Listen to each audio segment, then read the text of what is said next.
Welcome to our podcast, Geeks Are Wired, where we talk about video games, movies, TV, comic books, technology, and TLDR, the Internet of Things. And I'm your host, Bill. This week we also have Ted. Hi, Bill. And Anna. Hi. And Joe. Hello. And Jordan.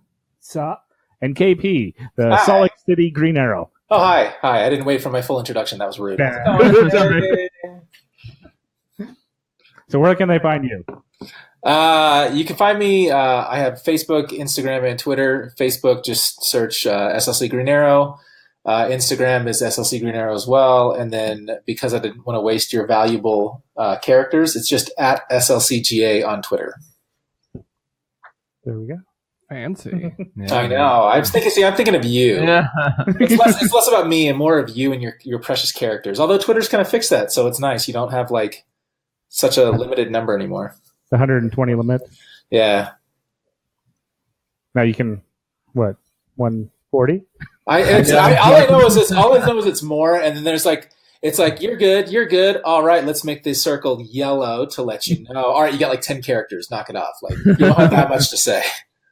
Really, just take a picture, put a bunch of text in it, and then post that. Yeah, pretty much. Just you don't need to write your life story in there. This is Twitter. Come on. Yeah. Well, you can. You just got to spread it out against 365 different tweets. Just replying to yourself. Reply to self. Exactly. There was a Cartoon Network tweeted, like, this is what's going to happen on Steven Universe. The very detailed list of what's going to happen. And it was like one of 4,562. and then the very next tweet was, sorry, one of the characters from Steven Universe got a hold of the Twitter account, so we've retrieved it. And people were like, no, give it back. We want to know. These are the better ones. I think they also did something similar with Morty and Rick and Morty. that one too. Yeah. Wow. I'm keeping my portal gun. I don't care what you say. It's upstairs still. It is pretty fancy. Okay, so we brought KP back from a recording that never aired from Snake River Comic Con, which has been renamed to Fandom Con. We'll get to that later because it was a terrible recording. So now I get to ask you all those questions again, and we'll have more people this time. All right, I'm looking forward to it because one thing I hate is hearing myself talk. Yes. It's always fun editing too. Well, now that you said it, I kind of, you know what? Never mind. I Take got off in the trouble headphones. last time I insulted a guest. Oh. So, what made you want to start doing Green Arrow? I don't know. So for a while there, I was kind of a heavier dude, and I didn't necessarily like feel comfortable like strapping like spandex or anything like that. But like I grew up in San Diego, and so I'd go to San Diego Comic-Con, and I like worked the booths a couple times there for a comic shop I was working for. And so when I did that, I was Quail Man from Doug. I don't know if you guys remember Quail Man from Doug, but it was always like a lot of fun, and like you'd hop into character and just have a blast doing it. And like I was always like big in high school, even though I played sports and stuff like that. You know, I was like, all right, like, you know, I just don't feel comfortable going the whole spandex route, so I'll just strap on a sweater vest, some cargo shorts, and the underwear on the outside, and we'll be good. And so like at one point I got to like be over 400 pounds, and I was like, oh, I don't like where my life's going here. Let's try to fix this. And so I worked really hard, got into really good shape. And then eventually I was like, well, you know what, maybe I'll feel like doing the whole spandex thing now. Like I'd feel more comfortable doing that. And so Green Arrow's always kind of been like one of my favorites. I don't really know exactly why, but like he was always a really cool character. I loved the way he looked. I loved the whole attitude behind him. And I think the thing that really like sold it for me was the character in Justice League Unlimited, the way that they portrayed him. It was just, I really, really loved like how he was done in that show. And so through that, I started like reading more books about him and reading more stories. And I was like, I'm digging this character. You know, I like the facial hair too. And so when I got to a point that I felt comfortable in my own body, I was like, you know what, let's go ahead and let's do this. But, you know, if we're going to do it, like, we'll do it right. My wife is a costumer, so she was like, okay, let's do this. And she like started like helping me design what we wanted to do. And like, she'd like knock out like 3 tops and be like, these are all crap, and like throw them away. And I'm like, I'd wear those. She goes, no, you're not putting that on. I'm like, oh, okay. And so eventually in September of 2016, Salt Lake Comic Convention. I don't want to get in trouble here. Then. Yeah, it was then SLCC at the time. I went out and, my buddy who I'd grown up with, and he's like a brother to me, but he flew up from LA and he came as Hal Jordan, Green Lantern, and as Clark Kent and Superman. And we did this thing together, and it was like the most amazing experience I had ever like been a part of. Like, it was just so cool getting to portray this character that I'd loved for so long, and to actually like get to kind of be a physical representation of him at this convention. It was really, really awesome. I have a question. Yes. Yeah. So, having dressed as the Green Arrow, in your opinion, do you think that he is optimally dressed for combat? Like, you experienced it, do you feel like that's the apparel you'd wear if you're going to take on an army? I think that as long as you have the crotchular movement that you need to do high kicks, yes. Sometimes the pants are a little too tight and it's restricting. As long as we're in like temperatures that are above 50, I think we're okay too. I've learned moving from Southern California to Utah that sleeves sometimes are a good thing. And when I first had my costume, like I would go, like we did an event on like Christmas Eve, and we went to go visit some like an assisted living facility, and I didn't have sleeves, and it was a terrible, terrible, terrible experience from I'm freezing my arrows off here, out with these, trying to be like this, like really cool guy for these people. And then they loved it. They ate it up, but I'm sitting there like, yeah. And then as soon as they turn their backs, I'd be like, oh, I'm dying here.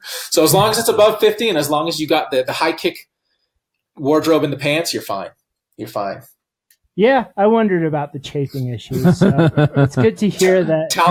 Talc powder's a must. There you go. When you start, dressing up. Has there been an episode that addressed that issue where Green Arrow, he's fighting, but then he's like, but it rubs so raw, and then he has to visit the doctor and... No, but I do want to do a short video where it's like all like the superheroes are hanging out like at the Justice League watchtower in space or something. They're just hanging out, and then all of a sudden like the alarm goes off, and they're like, all right, let's kick it into action. And Superman's the only person that just like takes off, but then it cuts back to everybody else, like, and they're like trying to get ready. And like Green Arrow's running like, where's the spirit gum?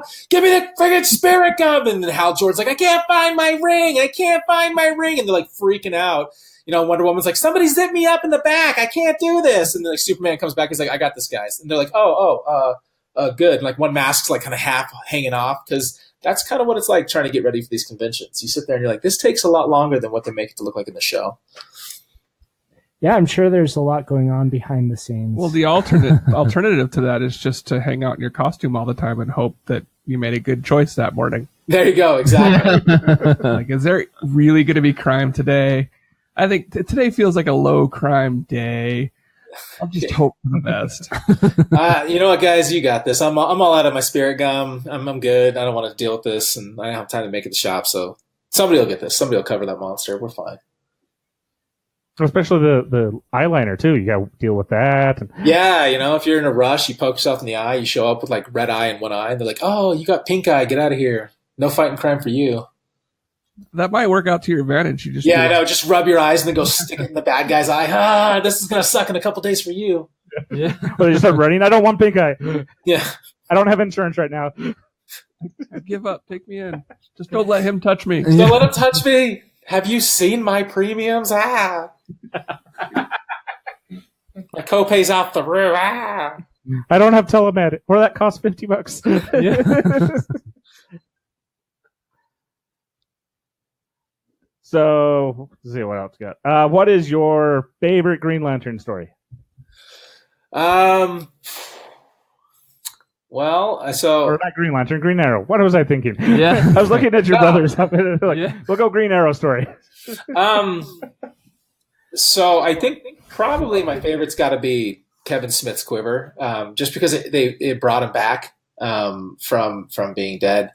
But I mean, I also really, really love like Longbow Hunters, Hunter's Moon. I like going back and reading some of the old like Green Lantern, Green Arrow like stories, because you had a while like where they were like the Justice Crusaders and like, we got to like help people and small in America and discover things. And then they kind of go a little bit where they're still doing that, but they're also doing a little bit more comic booky type things. So like I just read one where it was like Green Arrow and Black Canary are in a plane, and there's this like weird space monster that pops out of a box, and like if it touches things, it like absorbs it and gets bigger. And it was just a fun like little one shot, off story. But like those are really good. And then, of course, for me right now, DC Rebirth has been really, really fun to read. It feels like everything that they tried to do with New 52, but failed miserably. And then they're like, all right, so let's go ahead and we're going to keep on the New 52 like universe. We're still doing this, but we're going to try to make it feel a little more like classic DC. And so I'm really enjoying it. It's like new, fresh stories, but with an old, familiar feel. Cool. So I'm curious, how you have side jobs, or is this what you do all the time? And no. So yeah, sorry. Go ahead. Well, I was going to say, how does one make money as a cosplayer if not? I don't know. If you know how to make money as a cosplayer, tell me, because like it's not. I think so. This is a side fun for me. I love doing it. The whole cosplay stuff helps keep me motivated and hungry to continue with like my weight loss and my fitness journey that I'm on. My wife and I own a small business. We own a makeup and costuming business. And so that's where we make money. And then for me, like, this is just something fun, but technically, like when we go out and we go to conventions, like we have business cards and people are like, oh, who did your stuff? Oh, we did. Here you go. So it's networking and like, we'll write it off. So it's like the world's greatest vacation. I don't know, but it's a lot of fun. And, but no, I don't know. Cosplay for guys and cosplay for girls, I think are there are two different approaches for it. Mm-hmm. There's a lot of overlap, but at the same time, I think that, being a male cosplayer, at least from what I've experienced, is completely different than being a female cosplayer in certain aspects. I mean, one of my best friends is Joni Brosis, and Joni is quite popular. She's a big name in the cosplay community. But she and I actually shared, like, we were right next to each other during Salt Lake Comic Con this last year, and we had booths. And Joni, just put out her photos, and all the guys. I've worked with Joni before, where like I've sat at her booth and like kind of been a large male presence, so that guys weren't 100% creepy. They only like cranked it up to like 8 instead of 11. And so, but like Joni just sat there and she just talked and sold her prints and did all these things. I had like built this elaborate like booth where it looked like a rooftop scene, and like I'd done all these things to make it fun and tried to do a photo op, and two things happened. One, I'm a guy, so not like the other guys for the most part weren't really like, I have a small following up here, so people would stop by and say hi and like support it. But for the most part, guys just walked on by or went straight to the other, girls that had cosplay tables. Or like I had parents straight up, because money is evidently so sparse in Utah.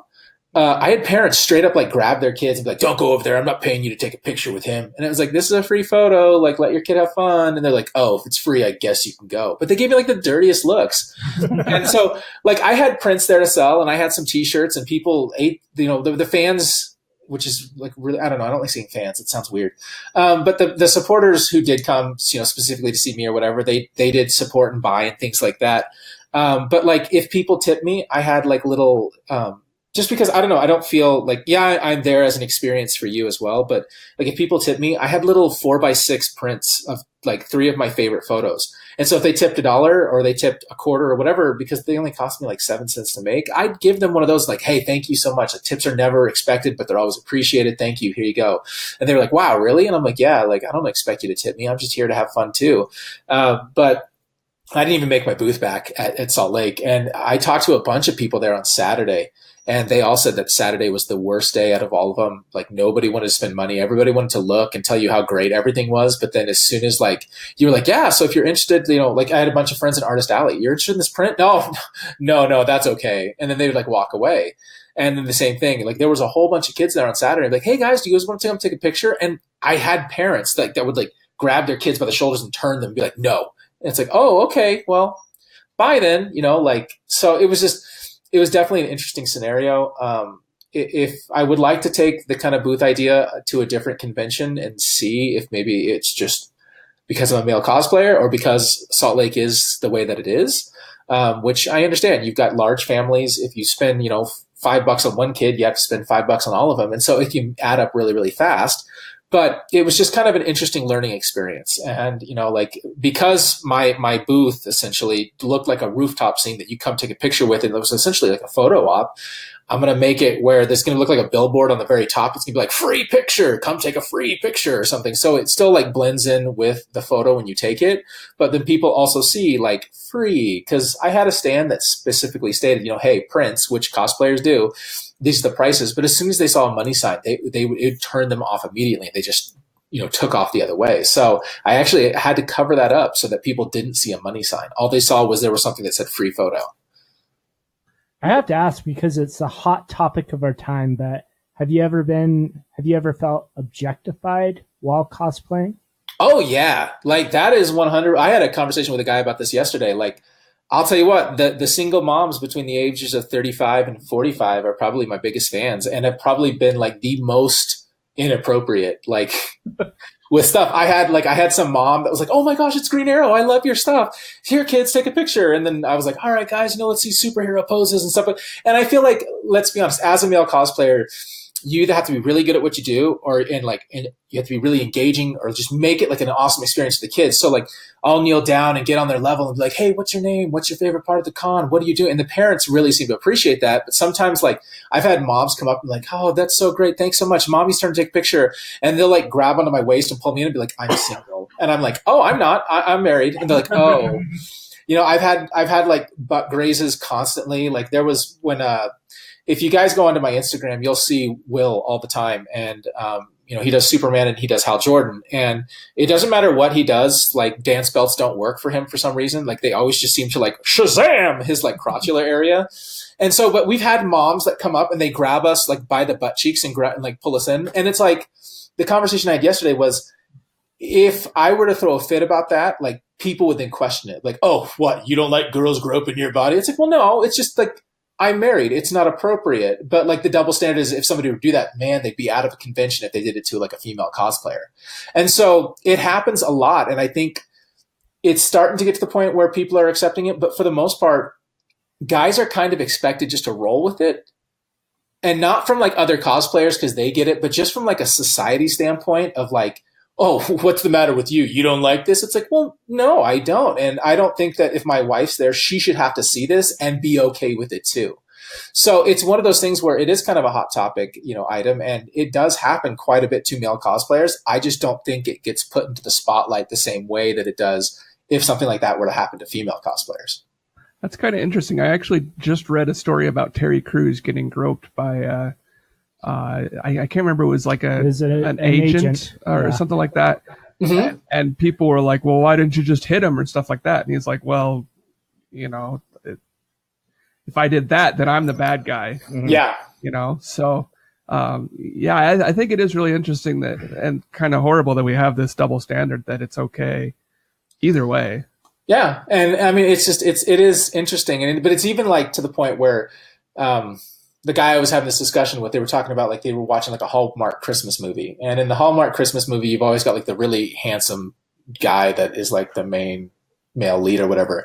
And he gets into like an elevator with an elderly woman and she's like, oh, you're so attractive. And she like, rubs up on him and then like tries to give him this kiss and stuff like that. And he's like, if the roles were reversed, we'd be all up in arms about this movie. But when we see it this way, it's like, ha ha ha ha, that's so funny. And it's like, it is kind of that double standard. And I think that it's starting to get, especially within the cosplay community, like other cosplayers, they get it and they will support it. And like, if some good mom had done this or some lady or some, even like a male fan had done this, like, and Joni were sitting there next to me, she'd be like, hey, hands off. I don't think so. Like we're really fast to really like support, encourage, and protect each other.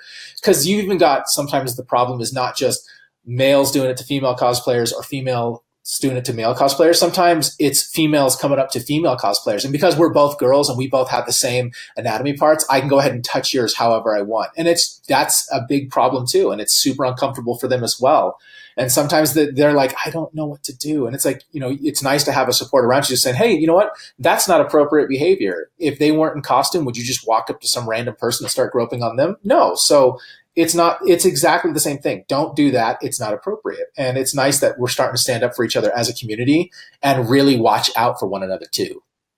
How does Salt Lake Comic Convention. It's Comic Convention is what Comic they. Convention. So they're still SLCC. Okay. Yeah. I think they're throwing FanX in like front of it. So it's FanX trademark because they've done that now. Salt Lake Comic Convention. So they're meshing it all up. Yeah. how do they handle this issue when it's brought to their attention? Or is it brought to their attention often? I'm not sure. The only thing they straight up will tell people, like, if there's any inappropriate stuff, you'll get bounced. I don't know the specifics of it, so I can't comment to that. I do know that there was a member of the cosplay community who was, and I'm not saying rightly or wrongly, accused of harassing 2 female cosplayers, and without question, he was bounced. And like I said, I don't know the specifics, but then there was a backlash from him and some of his friends where it was like, he didn't do anything wrong. These people said this without, because they don't like him. And so you like, right or wrong, like I said, I don't know exactly what happened. I do know that that 2 female cosplayers brought up inappropriate behavior on a male cosplayer, and he was gone within minutes. Like, no questions asked, he was out. So as far as my understanding goes, they take it very seriously. And that's why, as a protection for myself too, I don't like being by myself at conventions. I will always be with somebody else just because you never know. So, I mean, as far as my understanding, most of the conventions, if not all of them, take it very, very seriously. And it's one of those things where, as a male cosplayer, like, I always keep my arms up. Like, if I'm going to take a picture with somebody, my arm is always visible. Like it's on a shoulder or something like that, because I don't want somebody accusing me of something, whether it's intentional, which it wouldn't be, or an incidental, graze. Because sometimes I've actually had moms that, like, they'll go to put their arm around me, but my quiver is sitting on my back. And so they'll, like, try to avoid the quiver, but then they wind up touching my butt. And they're like, oh, and I'm like, it's okay. Like, it happens. No big deal. And so, like, there's something like that. There are accidents that do happen, but, it's, as far as my understanding, most of the cons, like, if you get accused of something like that, man, you are gone. Do you think this has influenced in any way the direction, the nature of interaction between professional cosplayers and their fans? I think it depends on the fans. I mean, I know that there are certain people that I recognize right off the bat, and like on my Instagram posts or Facebook posts, there are constantly people that I know who they are. It's like, oh, this is and I've never met them, but like, there's one guy that his name's Ben. He's a high school kid. And I mean, he was there from the very beginning. He met me at Salt Lake in 2016 when I first started off. He was like, oh my gosh, I love Green Arrow and you have the hat and stuff like that. So while there's still a sense of being on guard, my interactions with Ben are a lot more kind of casual than they are with other people, because I kind of like know Ben. If it's somebody I'm meeting for the first time, or especially with like little kids and stuff like that, it's a very professional aspect. And even like with some of the female cosplayers, like I know Joni treats her fans all very well, but there are certain ones that she knows at a different level than others, because either they've been with her from the beginning, or she's interacted with them in a different way than just them coming up and buying a print. So, but I think for the most part though, cosplayers are a little more on guard than they might have been in the past, and a little bit more like, just, I don't know if it's like hesitant's the right word, but just making sure that like they don't step on any toes, or they don't put themselves in a compromising position. Because I feel like that's something where something could spin out of control really fast. So like I said, I like always having someone with me, because I never want to put myself into a position where it's a he said versus they said, and I just don't want that. Like, so it is kind of a little bit more cautious and guarded than maybe it was in the past. Yeah, that is pretty interesting. Yeah. So the other thing also, where you work so hard to lose so much weight, I've seen you interact with some of your fans where they, you've motivated them and, they felt really proud that they could do all this. What would be your favorite story with that? Oh, so for the, I've only been doing this for what, like a year and a half or something like that. I don't know, like September of 2016. And so, but having lost a bunch of weight and having motivated and do these things like that, this cosplay is a huge motivation as to why I'm still doing what I'm still doing, why, I'm still pushing myself daily and really wanted to make, it's not the main reason, but it is a big part of it. And so at Salt Lake Comic-Con this year, when I had my booth, I had people come up to me, and I had one lady actually come up and she's like, "Oh my gosh, it's you. And I'm like, "It's me." And she's like, no. Like, I recognize you from they have a Comic-Con challenge page where it's like, "Hey guys, let's use this page to motivate each other and support each other, not because we all need to be like the same size or the same physique, but because we should be living a healthier life than maybe we are." And, so I'll post stuff on there like, "Hey guys, this is what's going on," like just motivating Transformation Tuesday type stuff, Motivation Monday, whatever the case may be. And she goes, "I've recognized you from the post." She goes, "Your story." And then she started crying. She goes, "Your story made me realize that if other people were in the same situation that I'm in, I can do it too. Like, I know I can do it because I've seen other people do it." And she's like sitting there like bawling, like talking about how I've motivated her to stop, drinking soda. And, for me, when I quit soda, I couldn't just quit cold turkey. Like, I was drinking those bad boys like they were water. And so I limited myself to a can of soda a day for like 2 weeks. And then after that, I got a can of soda 6 days out of the 7 days of the week. And then 5, 4, until eventually I couldn't drink soda anymore. It was just too sweet. And so, she's like, I've been doing the same thing. And she goes, "I haven't had soda in like 2 months because of how you suggested I stop." And I was like, "Oh, well, thank you." And it's really sweet hearing that.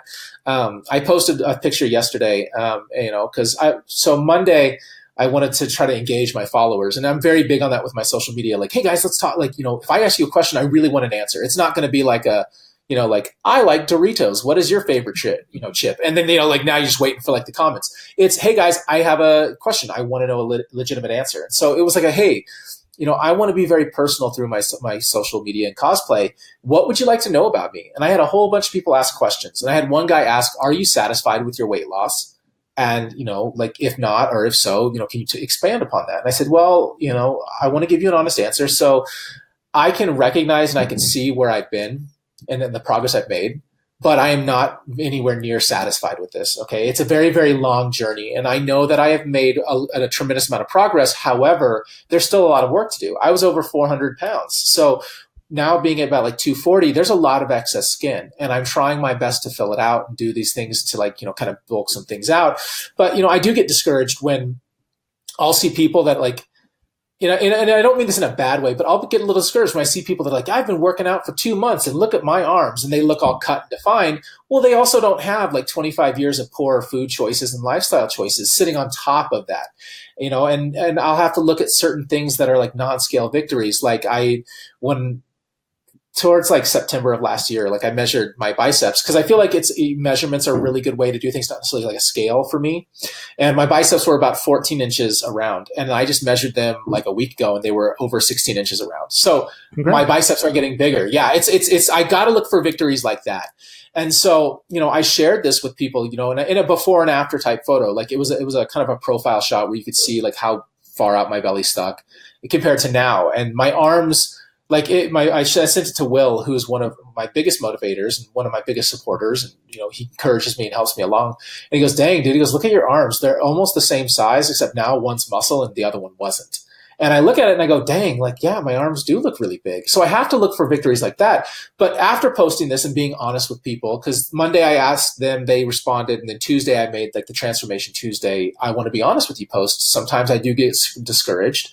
Sometimes it is tough having all this excess skin, but I know that I can rise above this. And, having my followers and my supporters encourage me along the way. And it's kind of it's weight that I've placed on my shoulders because I've had people say these things. "You encourage me."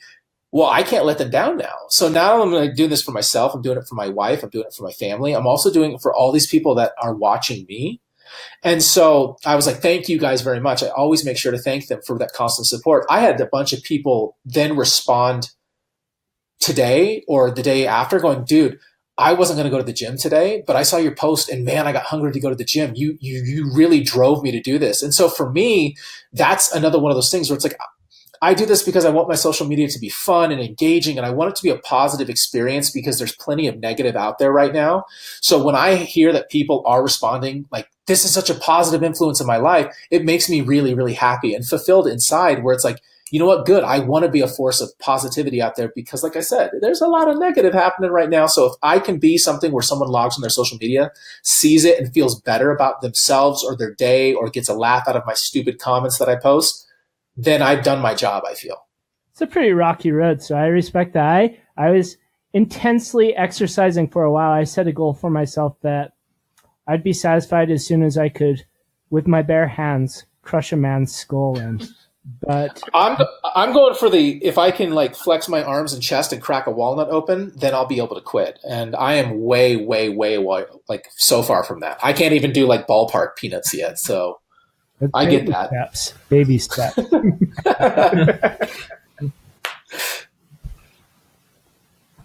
So what recommendations would you have? Like you gave some with the soda. Is there any other recommendations you have for somebody? I had a real quick takeaway from that. I just want to make sure I understand you correctly. Am I to understand that soda is not the same thing as water? No. You want to at least do 8-ounce glasses of water. I mistook that as soda. And so that might have been why I was over 400 pounds. 2 liters of soda. Yeah. My doctor was like, oh, you're doing this all wrong. And then they like ripped the soda IV out of my arm and I felt really stupid. Yeah, I see lots of people with that. I've seen someone who pretty much has the Pawnee 512 ounce soda, and yeah, they essentially drink that much per day. And when they're confronted with the health issues, they don't do anything because they're addicted to it. Have you considered that it might be their retirement plan? Early retirement plan. Retirement. You don't have to save for retirement if you don't live long enough to retire. Yeah. I retire at 30 and I'm in the grave by 35. It's fine. Mm-hmm. Yeah, but it is really hard to get out of there because it's like the card game, which is not butthole, but something else. Like when the deck's presidents and buttholes. Yeah, right. When the deck is stacked against you and you have to work your way out of that, it's way harder than if you start from a clean, tabula rasa. Yeah, exactly. So yeah, that's my general musings. Blank slate. I know that because it's the name of an episode of Buffy the Vampire Slayer. Nice. And I looked it up. Because that's what I do. I look stuff up. Back before you had to Google it. The internet's been around as long as Buffy. Is it really? Yeah. So what were you asking? I'm asking for tips and hints on how to... Well, yeah, besides the soda one. Not be Ted-like. What other recommendations? I feel like a lot of people, like I had a guy when I was losing this weight kind of asked me, he's like, what's your big takeaway? I was like, the big takeaway is you really need to like be physical and get out and exercise. He's like, I don't have time for that. It's like, oh, well, okay. I mean, you asked my opinion. There isn't really a magic pill. There isn't really just a snap your finger type thing. Yeah. First and foremost, and I learned this the hard way, having struggled with my weight for the majority of my life, you have to want it yourself. Okay. Nobody else can do it for you. Nobody else can want it for you. Nobody else can make these changes for you. You have to want it for yourself. I don't like getting up, finding something that you absolutely love to do that doesn't necessarily feel like a tedious workout, I think is key too. For me, when I was about 360 pounds, I decided that, I had gone through a really bad breakup, and like growing up in San Diego, you liked, the San Diego Chargers and sports, things like that. But that was all a part of our relationship. So when we broke up, I was like, I need something new because I can't I can't do this. Like I can't watch the things that we used to watch or participate in the things that we used to participate in right now. It's too fresh. And so I have this crazy, amazing uncle from Kentucky that loved hockey, and he would take me to games, and we'd sit behind the penalty box, and if he didn't get a player thrown out of the game, he didn't have a good time. So I mean, he'd sit there and just oh, you bush league, you'll never make it, you hack, and I remember just going, oh, this guy's crazy, this is fun. So I started watching hockey, and then I was like, you know what, maybe I can learn how to skate. And I remember coming to my parents saying, like, hey, I want to do this. So, for any kind of like birthday or Christmas or anything like that, I'd like stuff towards hockey. And they're like, really? And I was like, yeah. And so I went, and because I was bigger, I had to buy like a really kind of top end pair of skates to hold and support my weight, because that's a lot of pressure on your ankles and knees when you're that heavy. But I started skating like 3 days a week. And then I started skating 4. And then I started playing hockey and skating, like 3 or 4 times a week. And the weight started to come off. But for me, it didn't feel like exercise. Like I could tell I was working out and I was feeling great about myself, but it didn't feel like that tedious, I'm going to go run on a treadmill for like 2 hours and hate everything. So, I think that finding something that you enjoy doing that is kind of out and physical, whether it's hiking or biking or skating or whatever the case may be, or even like, for a while there when I was really, really heavy, is I would bust out my Nintendo Wii like step up pad, and I would just like watch an hour of TV while stepping up on that and stepping down and stepping up on that and stepping down, because I started having knee and ankle issues because of my weight. And then I would be sidelined for like a month to like 6 months, depending on how bad it was. And I'd get super depressed. So I'd start eating, and then I'd put more weight back on. And then I'd be able to do things again. I'd lose a little weight, but then something else would come up and I'd, hurt myself or whatever. And then I'd get depressed. So I'd eat and put more weight back on. So I think finding something, whether you're distracting yourself by listening to music or watching, let's be honest, we can watch anything pretty much we want from our phones now. Doing that while you're on your spin cycle or your elliptical or, whatever the case may be, finding a friend and going walking around your neighborhood, that's key. But find something that doesn't feel like a tedious workout. I go to the gym 6 days a week now. And for me, going and seeing this progress and challenging myself each day at the gym is a huge part of it. So now I'm in a competition with myself to be better than I was the day before. And so that's something key. Just for me, it was all about little things. I'm not a cold turkey kind of guy. I couldn't do it. I couldn't go, you know what, I'm not going to have soda anymore and then just be done.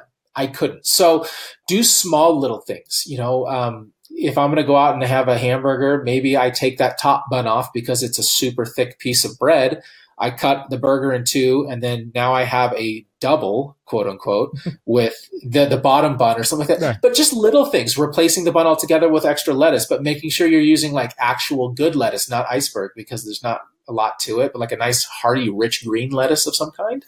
But just little things. There's little things that you can do that once you combine all these small things, they equal one big thing. And as you start to progress and see these changes and add upon them and build upon it, it can kind of snowball into something really great. So what you're saying is Jordan should start with sparrow skulls. Pretty much, yes. Yeah. You don't want to go human quite yet. Start sparrow, then squirrel. Well, I can't think of anything in between though that wouldn't make people angry between there. So. I want ant skulls. That's I'm capable of ant skulls. Okay. I have a guilty conscience. I can't do that. So just think about how horrible that ant is in the hive though. He's the one that goes around slapping all the other ants and is a total just Scot. Like you don't want. He's fine. There are a lot of ants out there. This is like they kind of deserve it. But right? I still it's hard to say which one is the vicious one. Which one's Scotch? Yeah. So I have just pretend. Just pretend. Yeah. I have a question for you that is pretty important, and I'm sure everyone wants to know. And you have to be honest. I want to know. I do too because I'm asking it. Okay. So how many mornings a week do you flex in front of a mirror? Ooh. See, I'm not a morning flexer. Now, if you ask mid-afternoon, probably a baker's dozen. I'm just sitting there and I'm going, yeah, these triceps. Yeah. Ooh, looks like I got kicked in the arm by a horse. Yeah. It's hard to resist, isn't it? It is.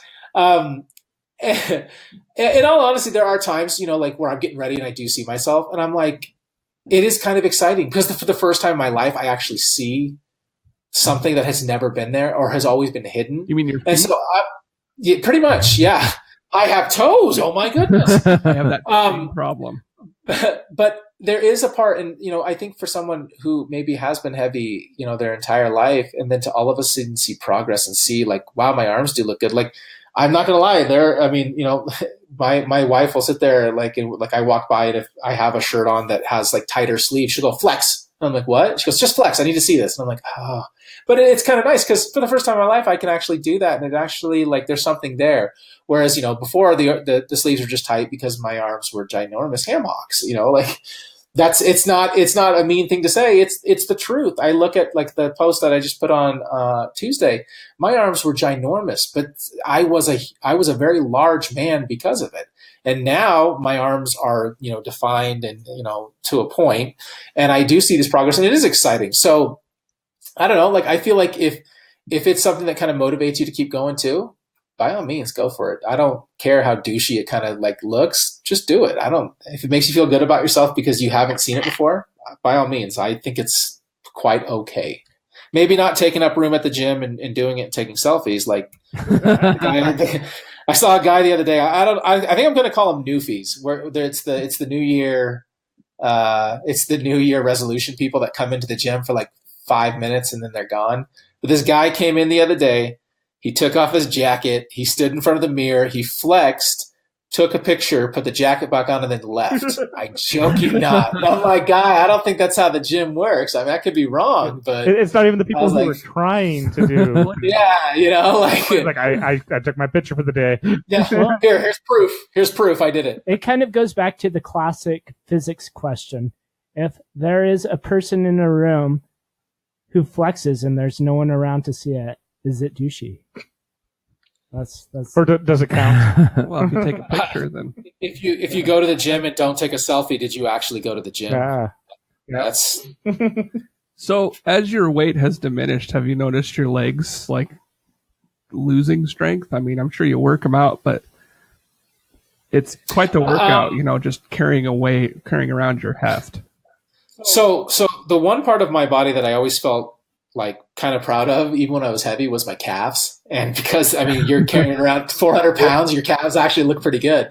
And I had somebody, I was at the gym and I was working out, and this guy goes, dude, what kind of calf workout do you do? And it's like, it's called being over 400 pounds for like 10 years. Like, I don't know, like that's really it. But no, actually my legs feel better than they ever have, just because there's not the pressure on the knees and the ankles. So while I may not necessarily be like, maybe the strength of muscle has gone down. My legs and my back feel way better than they ever did because I don't have that constant strain or pressure on them. So, and now I wanted to ask, moving away from the weight and all that, but I see a lot of pictures of you posing with a bow, and I'm wondering how good you really are with that. What kind of a shot you got with that? I'm a fair to decent shot. I mean, you can't throw an apple in the air and I'm going to hit it. Like, but I mean, my dad grew up in Kentucky. He hunted his entire life, whether it's with a rifle or with a bow. And so he actually went and, before we moved away from Southern California, he taught at an inner city school. And for a while there, they actually had air rifles as part of the junior ROTC program that they could compete with. But then the San Diego School District decided to take it away because they didn't want to teach kids how to do drive-by shootings, which we always thought was, I mean, if you're going to do a drive-by, clearly you're going to do it with an air rifle from the ROTC program. But the guy that ran the program with him was like, well, if we can't do air rifles, we can actually teach archery. And so my dad taught that. So my dad took this inner city school in California, all the way from like a local to the state championship, all the way to nationals, where they actually wound up getting beat by like 3 schools from Kentucky that like were like out in like the back sticks of nowhere. So these kids have probably been shooting all their lives. So my dad's a very, very good archery teacher, and he's kind of taught me things. And so like I said, I can shoot a bow really well. I'm a decent shot, but not like hey, throw this apple up and let me go ahead and adjust this to it. Like, it's like a bite, throw it up in the hair, but I mean, I can shoot fairly well. I think that for me, part of the illusion of cosplay is I wanted to look like I knew what I was doing. Sometimes you see people pulling the bow back and like their elbows like on the backside of their head, and you're like, okay, well, I don't think that's proper form. I could be wrong. But so I had my dad kind of coach me, all right, like And given like there's certain posing and action stuff where it is, different, but I'm like, if I'm just drawing this bow back, I want it to look like it's supposed to look. And so I had my dad kind of help coach me on some of those things and then, help me with shooting and things. So I didn't look like a complete moron. But yeah, I mean, if I can hit the target and I can hit where I'm supposed to be aiming. But like I said, I'm not like some master trick shot or anything like that. So have you noticed that putting it right up against your nose really helps your aim? I did. I had to take out my nose ring though because the string kept on coming across and snagging it, but no. And I think part of the fun is that you can sit there and you can, pose in a certain way so that it's a little more camera friendly as well. But yeah, I mean, there's that you got to like tuck the hand right into your cheek as you're like aiming down the bow, but it's fun. So I also see you have the boxing glove arrow. Yes, the infamous boxing glove arrow. I hate that thing, but everybody loves it, so I have to keep taking it to conventions. Yeah, so I have two questions with it. One, have you shot it? And if so, two, did you hit what you were aiming at? I have shot it, and it's terrible. I think I'm actually going to do a video so people can see, but it's atrocious. That thing just sinks like the freaking Titanic, I mean, it goes down fast. But yeah, I mean, I'll have to take a video and post it because everybody asks that. That's usually one of the questions I get is, have you fired the boxing glove arrow? And it's like, yeah. Is it really good? No. But I've also got because I didn't want it to be super heavy because I'm carrying it around, there isn't really a good way to store that thing. I actually took the boxing glove and I hollowed it out and I put a bunch of cotton balls in there so that it would keep its shape, but be super light. And so it's one of those things where it's just, if it were to have like a weight kind of like if you Google it, you can actually see like Ollie's got like this small little like fist shaped thing inside the boxing glove arrow that he shoots. So like when it punches, it actually punches, it would hurt. And so maybe that might help, but no, this thing just kind of does whatever it wants and whizzes away and just, you're like, oh, okay, well, that's not going to do anything to anybody.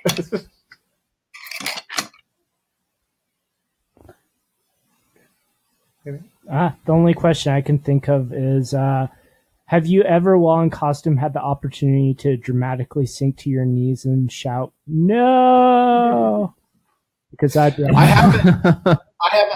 I have not, but I have actually gotten to do a couple's portrait with Will as Hal Jordan and being painted by Bob Ross. It was quite amazing, actually. Yeah. Like we did the classic prom photo where like I'm standing behind him and I have my arms awkwardly put around his waist and he has his kind of like on top of mine and there's that goofy smile and then Bob Ross is painting us. It's probably actually one of my favorite photos that we've done. Did he have his afro? Yeah. Yes, he did. He straight up did. He even had a small squirrel in his pocket. Wasn't it this at last year's? Wait, what? Salt Lake Comic-Con? It was at Salt Lake 16. Yeah. Oh, 16? Oh, the Bob Ross? Yeah. Like, man, I've been to so many of them. I forgot how many there was and who's all been in each one. Well, and then when they turn around, they have like FanX in the spring and then SLCC during the fall. You're like, it was one of those. I know I was at Salt Palace. I don't remember which one, but I was there. I think I know I saw it. But yeah. Yeah, you should make a pocket bow and arrow. So when you're at work, you can just sit there and be like, "Pting," and have it fly and bounce off people and be like, "Who was that?" And be like, "It definitely wasn't me." I'll pull a Gremlins and I'll make it out of a paperclip and a rubber band like Gizmo did. Exactly. Be like, I don't know why everybody thinks it's me, the guy who dresses up like Green Arrow. That's rude. How dare you assume? I don't know. Anything else? Is there anything else you want to add? Like, probably come up to the hour, so it's good wrap up time. No, I mean, it's cosplay has been a lot of fun, and I feel like people put too much pressure on it sometimes too. Like I've noticed a lot of people coming out and they're like, "Hey, I'm going to go to a convention. Who should I cosplay as?" I'm freaking out about this. It's like, don't freak out. Just go have fun. Like there's so much you can do and so much like just if it's a fandom that you enjoy, try to, embody it and just go have fun with it. But don't like put so much pressure on yourself to like do it. I don't know, right? There is no right. Just go out and have fun. Like that's what all it really is we're just people dressing up as our favorite heroes and having fun. All right. Well then I also forgot to warn you about this, so you get to make it up. I'll let you go last. We also do famous last words when we end the podcast. All right. With Jordan, and we'll end with you. All right. Sometimes I cosplay as Green Arrow, cosplaying as me, and no one's impressed. It's true. I cosplays as lazy, skinny Bane that had a head of hair, and it was good times. It was the epitome of not caring. I have yet to actually start a cosplay myself as far as like going to a con, and I really like Harley Quinn, so I might actually do that sometime. Ooh, good choice. I like pork. Go. I'm going to stick with the cosplay. I've gone, had good luck, had bad luck. I've literally had people not know who I was. All right, your turn. All right. Well, a lot of people like to say that maybe I'm Robin Hood instead of Green Arrow, but Green Arrow was actually modeled after, at least the version I am, was modeled after Robin Hood. So I am cosplaying as my favorite hero, who is cosplaying as his favorite hero. So that, ladies and gentlemen, is what we call cosception.